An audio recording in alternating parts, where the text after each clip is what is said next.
All right, get this. A sitting duck attack. Mm-hmm. The name, it kind of sounds more like a bad joke than, an actual serious cybersecurity threat. Right. Right. But trust me, you do not want to be on the receiving end of one of these. Yeah, no, you really don't. So imagine, picture this. Okay. You're strolling through a digital park, right? Totally carefree, oblivious to the world. Yeah. And meanwhile, there's this hacker lurking in the digital bushes, just circling you online. Oh, that's a chilling thought. Waiting for that perfect moment to strike. It is, but it's a really good analogy for what we're talking about, right? Because unlike some of the more, complex hacks out there that require, a lot of sophistication. Yeah, a lot of technical wizardry and all that. A sitting duck attack. It really just preys on kind of the basics. Interesting. When you think about it, outdated software, systems with known vulnerabilities. Yeah, stuff that we all kind of just overlook. Exactly. Things we know we should take care of. Yeah, but, right. And that's part of what makes it so, I guess, widespread, so worrisome, is that it's not about some super sophisticated, 0-day exploit. It's about things that, frankly, are pretty common. And that's what makes folks vulnerable. Okay, so let's break down then, how does one of these attacks actually unfold? Okay. Because we have this blog post, and it lays out 5 distinct stages. Yeah, it's almost like a playbook for digital mayhem. And it all starts with the first stage here is reconnaissance. Ooh. Which, I gotta say, that just sounds... It does sound very... kind of like spy thriller-ish. It does. It sounds very cloak and dagger, doesn't it? Yeah. It is surprisingly subtle, though, when you actually get down to it. Okay. Because this is the stage where the attackers they're not necessarily launching, direct assaults yet. It's more like they're scoping out potential targets. Right. So they're gathering intel. They're doing the prep work. Yeah. Think of it as them piecing together, your digital footprint. Okay, so... what are they, scrolling through my social media, they're reading my old blog posts. What are we talking about here? Well, they might be, right? Depending on, I guess, the attacker and their goals. But more importantly, what they're really looking for are systems with vulnerabilities. So they might be looking for, open ports on your computer. They might be looking at what versions of software you're running. Are they outdated? And this is the kind of information that's actually often passively available if you know where to look, right? So ever wonder why those privacy settings exist on all the social media platforms that we all kind of just breeze through? Yeah. This is exactly why they matter. So it's less about what I'm putting out there publicly and more about the security gaps. Yeah, exactly. That I might not even realize I have. Precisely. It's about the things you don't even know are open. Wow. And so once they've spotted kind of a weakness, a potential sitting duck, as it were, things then kind of escalate to stage 2, which is exploitation. And this is where they actually try to breach your defenses, right? Okay. They're going to use tools, scripts, things that are designed to target the specific vulnerabilities that they discovered in that reconnaissance phase. So if reconnaissance is casing the joint. Yeah, exploitation is kicking down the door. That's a pretty apt analogy. Okay. And this is where it gets really, really interesting and frankly kind of scary. Okay. Because often because of the way software networks, these things are built, sometimes one small vulnerability can give an attacker access to your entire system. Wow. It's you find a loose thread on a sweater and you just start pulling on it and the whole thing unravels. Oh, okay. That image is both fascinating and terrifying at the same time. Yeah, it's not a good feeling, is it? No. But it's the reality of how interconnected these things are. So let's say, hypothetically, they succeed. Mm-hmm. They've exploited some weakness. Yep. They're in. What happens next? This blog post calls this stage lateral movement. Right. So think of it this way. They've snuck in your back door. All right. But, they want to take over the entire house. Right. So lateral movement is all about them trying to expand their reach within your network. So they're not just content with whatever little bit of information they initially got access to? No. They're going to try to gain access to other systems that might be connected, other networks. They're going to try to, escalate their privileges, get admin rights, anything that gives them basically more control. So it's about moving around undetected. Yeah. And maximizing their access. Exactly. This is starting to feel, this is feeling less like a cartoon duck. Right. and more like a tense, heist movie. Yeah, and you know what? Just like in those heist movies, Okay. the stakes, they rise dramatically in stage 4. Data exfiltration. Okay, so the stakes have officially been raised here. They really have. It's not just about, like, sneaking around anymore. Right. Now they're after the goods. Yep. We're talking about, like, actual data theft, right? That's usually the name of the game here. So, like, credit card numbers, social security numbers, that sort of thing. Yeah, I mean, those are the classic targets, right? Yeah. Because they translate directly to profit for the attackers. But, the thing is, it's not always about stealing information for, like, immediate financial gain. Oh, okay, so what else would they want with it then? Well, think about ransomware. Okay. That's a prime example of data being held hostage, essentially. Right. You've probably heard the stories, businesses unable to access their own systems, facing like crippling downtime, and they're forced to pay. Right, these huge ransoms. Huge ransoms, exactly. Just to regain control. Just to function, just to, open their digital doors again. And it's all because, again, someone exploited a vulnerability that, frankly, they probably didn't even know existed. Okay, yeah. That's a whole other level of awful. Yeah, it can be pretty devastating. And it gets even worse. According to this blog post, at least, there's a fifth and final stage here. Okay. And that's system disruption. Ah, yes. And from the sounds of it, data theft is almost the best case scenario. Yeah, sometimes the objective isn't just to steal your data. Yeah. It's to disrupt, it's to wreak havoc.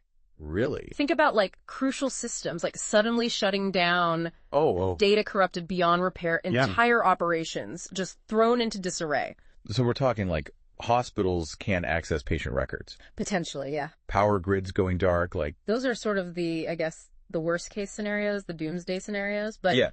But they are possible, and they highlight the fact that these aren't just, right. minor inconveniences. Right. It's not just about like somebody stealing my credit card number and going on a shopping spree. Right. This is about this big. Yeah, this is big picture stuff. This can impact infrastructure. This can impact, people's lives in a very real way. Wow. Yeah, it's a stark reminder, I guess, that this isn't just some abstract, Right. It's not just tech issue. This is theory. Yeah. Yeah. This stuff has real world implications. It can directly impact our lives. Absolutely. And I think that's why it's so crucial to, one, understand how these attacks work. Okay. Understand the very real risks that they pose. And then most importantly, yeah, what we can do to protect ourselves. Speaking of protection, there's something in this blog post that kind of blew my mind. Okay. Ethical hacking. Right. It just seems like a contradiction in terms, you know what I mean? Yeah, it does, doesn't it? It's like jumbo shrimped. It's like, how can hacking be ethical? Right. Exactly. That seems counterintuitive. Yeah. But the key is really, it's all about context.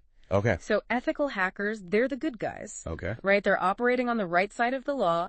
They're using their skills to actually strengthen security. Right. Not exploit it. So are they kind of like digital security consultants? In a way. Yeah. But instead of showing up in suits with briefcases, they come in armed with, lines of code. Yeah.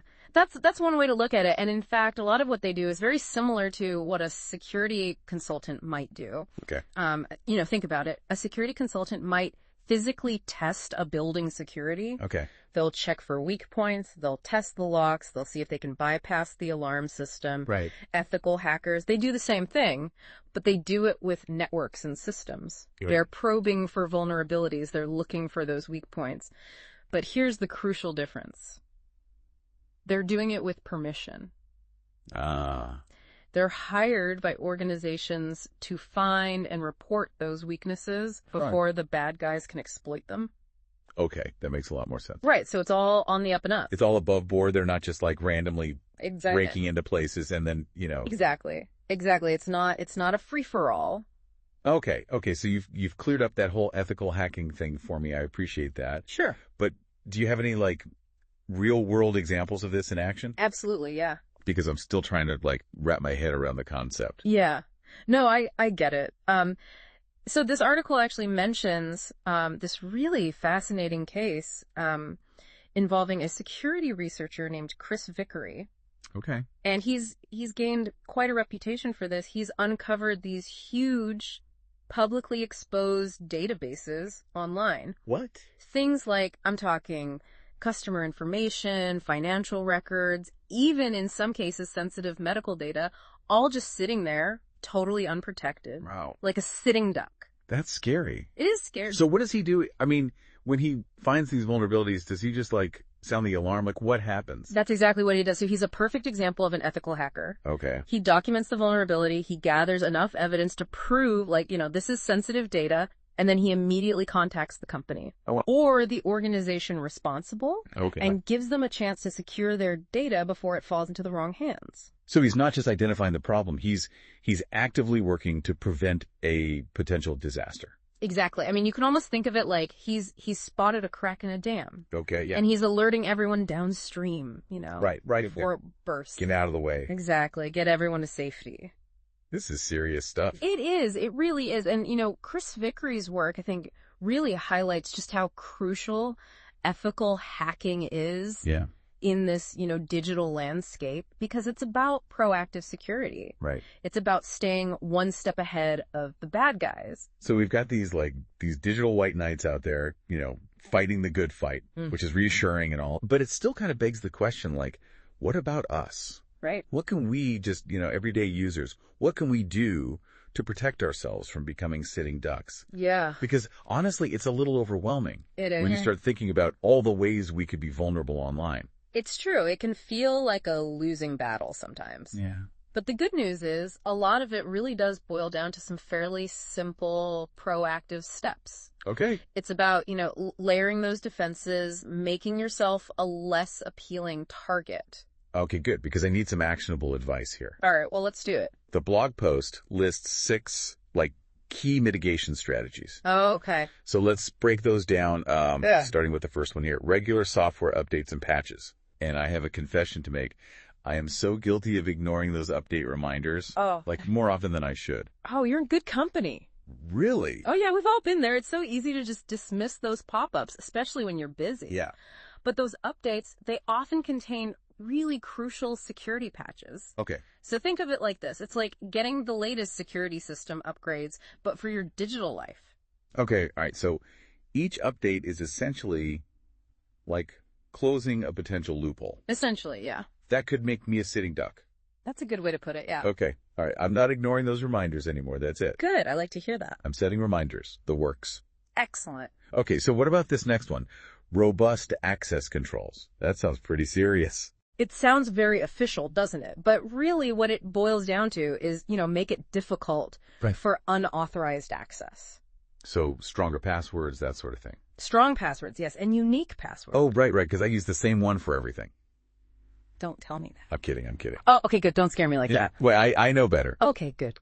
But yeah, no, I know you should have a different password. Different password for every single account, and ideally enable multi-factor authentication wherever you can. Okay, multi-factor authentication, that's the thing where they send a code to your phone. Exactly. Yeah. So even if... I gotta be honest, it's kind of a hassle. It is. It's an extra step. It is. But you know what? Even if someone gets a hold of your password somehow, that second layer of verification can make all the difference. Okay. It's like having a deadbolt on your front door. Okay. They might get through the first lock, but they're not getting in without the key. Okay, you've convinced me. Yeah. That's going on the to-do list. Excellent. Along with updating my software. Good. I like where your head's at. All right, what else can we do here? Okay, so this next one is all about being proactive, and it's called continuous monitoring and logging. Okay. Now, before you go envisioning, setting up a high-tech security system in your living room. Because I was kind of picturing that, yeah. It's really not that complicated. It's really just about being observant, Okay. Like, you would notice if someone was snooping around your house. You'd pick up on those weird noises. You'd see something out of place. Yeah. It's the same idea with your digital life. Okay. So regularly check your bank statements, your credit card statements. Look for anything suspicious. Okay. And if you spot something that seems off, report it right away. Got it. Okay, so stay vigilant, be aware. Exactly. Okay, all right. The next one here is employee security awareness training. Right. Which I'm guessing is maybe more relevant to businesses? Yeah, this one is more geared towards organizations. Okay. But the core principle, it still applies to everyone. Okay. That is, Knowledge is power. Okay. Stay informed about common attack methods, things like phishing scams. Right, those emails that try to trick you. Exactly, those emails that look totally legit, Right, right. but they're trying to trick you into giving up your personal information. Yeah. So be wary of links from senders you don't recognize. Yeah. And honestly, don't be afraid to hover over a link before you click on it. Right, just to make sure it's legit. Exactly. It's a simple step, but it can save you a lot of trouble. Okay, so basically channel my inner skeptic. Yes, a little healthy skepticism online never hurt anyone. Right. Oh, what's next? All right, so this next one is all about having a plan, just in case. Okay. It's called incident response planning. Okay. We've talked a lot about prevention. Right, how to not become a sitting duck. Exactly, but what if, despite your best efforts, Right. you do become a target? Yeah, what then? So for businesses, this means having clear procedures in place to contain a breach Okay. and minimize the damage. So if our data does get breached, what do we do? Well, think of it like a fire drill, but for your data, Okay. you don't wait until there's a fire to figure out an escape plan. Right. You have a plan in place so that everyone knows what to do. And what about for, regular folks at home? What should we do? Well, the same principle applies. Be prepared. Okay. Back up your important files regularly. Okay. Photos, documents, everything. Right. And familiarize yourself with the steps to take if you think your identity has been stolen. Okay. Report it immediately. Consider putting a fraud alert on your credit report, those kinds of things. So have a plan and don't panic. Exactly. Okay, and last but not least, we have backup and recovery strategies. Ah, yes, the all-important backups. Which, that's just solid advice in general. It really is. Even outside of cybersecurity, right? Like backing up your important data. Absolutely. Imagine losing all of your photos, documents, personal data. Oh, it would be devastating. It would be a nightmare. So backups are like that safety net Okay. that ensure that even if your devices are damaged, lost, or, held hostage by ransomware, Right. you can still get to your stuff. You can still access your data. Exactly. Okay, that's a lot of information. It is a lot, isn't it? Super, super helpful. Good. I'm glad to hear it. So to sum up, update your software, strong passwords, different for every site, multi-factor authentication. Yes. Be cautious about what you click on, and back up your data. You got it. Did I miss anything? I think you covered it all. The main takeaway here really is that cybersecurity, it's not a one and done thing. It's an ongoing process. These threats, they're constantly evolving. Right. So staying informed is key. It's like they say, an ounce of prevention is worth a pound of cure. That's exactly right. Or in this case, a whole lot of digital headaches. A whole lot of digital headaches. So, given how fast things change in the online world, what's one thing you'd recommend our listeners do differently after learning about sitting duck attacks? Ooh, that's a great question. I think beyond all the practical steps that we've discussed, I'd say stay curious. Okay. The more you know about the threats out there, the better equipped you'll be to navigate the digital world safely. So keep learning, stay informed, and don't be afraid to, adapt your security habits as new threats emerge. Awesome. Well, thank you so much for joining us for this deep dive. It was a little scary. It can be a little daunting, can't it? It was a little scary, but I feel better prepared. I feel more informed. That's what we like to hear. Yeah. So for everyone listening, stay safe out there in the digital Wild West. And remember, no sitting ducks. All right. That's it for this episode of The Deep Dive. We'll catch you next time.